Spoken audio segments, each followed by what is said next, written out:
Abraham Hamilton III.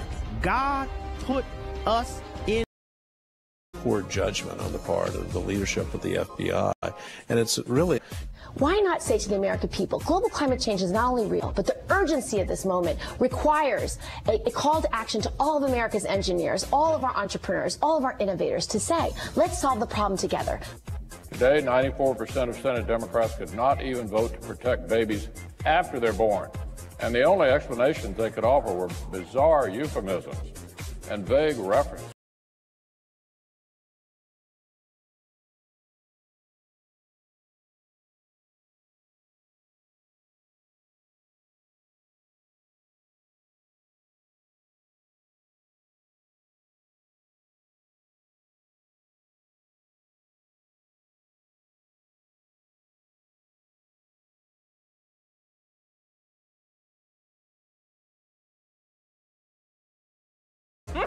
Hello.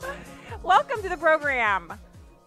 Thank you for being with us today. We have wonderful, wonderful program planned for you. We have Christopher Hale. He's a columnist for Time, Fox News opinion contributor, former Obama White House alumnus, and he's going to be with us to talk about analyzing the 2020 Democratic presidential candidates, which is going to be a pretty fun exercise because Christopher Hale's not your typical guy. We're not going to put him on the left or the right per se, although he worked at the Obama White House and the administration. He has a very interesting perspective. He hails from Tennessee. Y'all know I have a thing about Tennessee. Got a lot of extended family there. And I'm excited about getting a chance to talk to him because he's gonna give us his take on these 2020 candidates. And I'm not thinking we're going to agree on everything, but I definitely want to hear what his perspective is here today on the show. So we're also going to talk about Fed Chair Jerome Powell. He testified today, had a lot of interesting comments.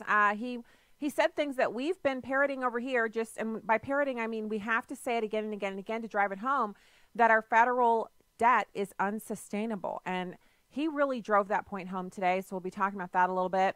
And yesterday, I neglected to talk about our header for the show, which was the transgender girls track team. There's a track competition, the championships. It's in Connecticut. And the transgender girls, as it were, actually beat out the other actual biological girls by a lot. One of them set a new record. Now, if you put their speed times up against the boys' competition, you could see why they would want to compete against girls. Because if they competed against boys, there's no comparison. But does that mean it's fair to put them up against girls, biological girls, who would then not be able to actually withstand going up against a guy who's already had testosterone flowing through his body? The difference between male and female testosterone levels it's off the chart. Men just have so much more testosterone, which is why they're able to build so much more muscle, burn fat so much more efficiently, and why they're so much faster in their reflexes and reflex speed. The actual policy that benefits women and girls, where is it? How is it happening? It doesn't seem like it's happening. So I think one of the things that I'm kind of flabbergasted by is that women on the left continue to put up with this. And in exchange for what? Abortion policy? Well, we can see where that's going. So now we have to pivot over to a woman who's running for the presidency on the left, Kirsten Gillibrand. She says that severe weather is the greatest threat to humanity.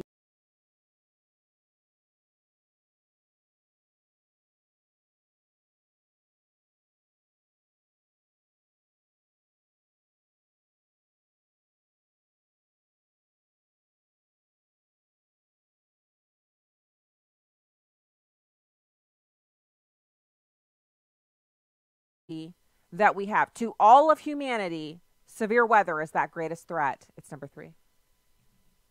Let's just take what the Green New Deal is. It's interesting that